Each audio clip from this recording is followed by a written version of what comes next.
Hey guys, and welcome back to the channel. It's TheSketchMonkey here, and today is going to be more of a straight redesign video. Not so much design analytics or analysis, but more so just have a look at the car, change what I want to change, and also talk about the changes and why I want to make them to this car. And the car I'm talking about is, of course, the new Mercedes 2021 S-Class. I did make a video on this previously talking about the rear end, and I think the lack of sort of structure in the rear and how the rear looks weaker than in previous models. That is one of the changes that I want to do here in this redesign. But if you haven't checked that out, I think it's a good video to start with, because in that video I go more into detail about the rear end and what I really think needs to change in the rear end of the S-Class here. So go check that out first. It's linked down below in the description, or search the TheSketchMonkey S-Class and it will pop up immediately.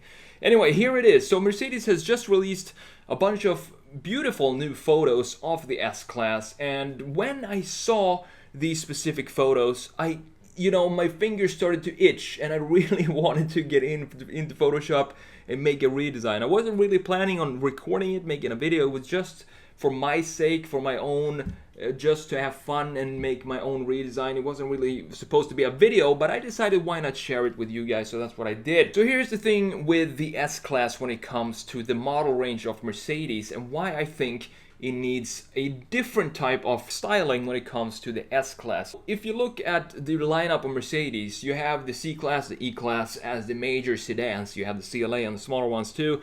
But let's talk about the C-Class and the E-Class. The smaller versions of the big S-Class basically is what it is. So in my opinion, when you create those cars, those are supposed to be the more sporty and fun designs when it comes to when you talk about the styling. So you can add a bunch of curvatures and smoothness to the design and have some fun as designers when you're sketching an E-Class and a C-Class. Now the difference to me with the S-Class here is that, to me, an S-Class needs to be stately. It needs to have this majestic presence to it. It needs to be a lot less pleasure and a lot more business when it comes to the design. And I think this 2021 S-Class is too much alike the smaller versions and doesn't separate itself strong enough from them. So that's what I want to do in this redesign. So what does a stately presence mean? Let's have a look at the car here. When I saw this photo, I knew exactly that this is the photo that I would love to redesign, because the angle is correct. We can see some of the rear, but also change the side profile of this car and make it more stately. That's gonna be the objective for this redesign. So have a look here. We have a very sloping line right here, starting from the A-pillar, looking good, and then it just dips down in a continuous curvature like this, which is okay if you're talking about the smaller C-Class and the E-Class.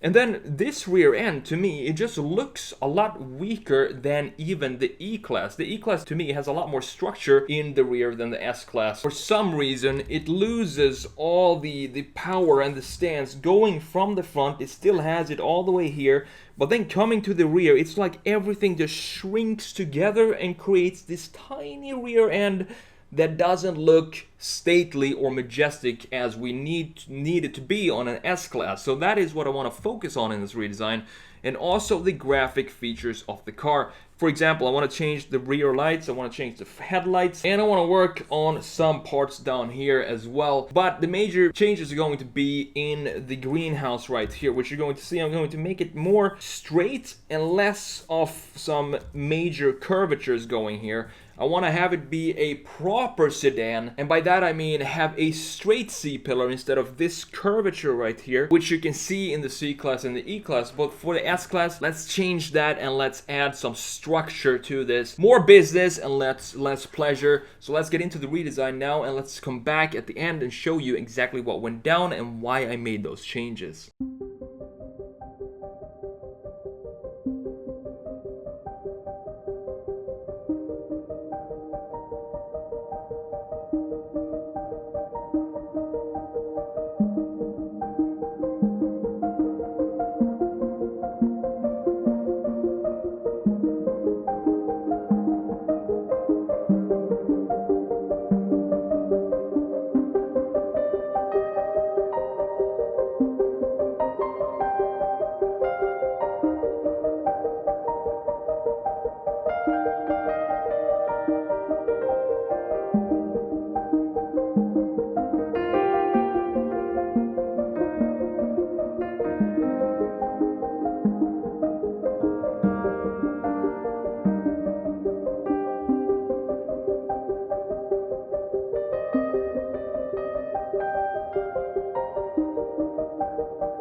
So it's really simple, really. First of all, I want to make the wheels at least, or probably 1 or 2 inches bigger than we have on the standard S-Class in the standard photo. I think they fill out the wheel houses a lot better this way. Might get a little bit more bumpy, but to me, I sacrifice feeling the pebbles in the road than having smaller wheels that doesn't fill out the wheel houses. So this is definitely an option I would do. I would change the wheels to maybe, what could this be? Maybe 22s because the car is so big. The greenhouse, the most important part of the S-Class in any S-Classes, and the rear end as well, because you want to see an S-Class. When you see it, you want it to have this bossy feeling, really planted.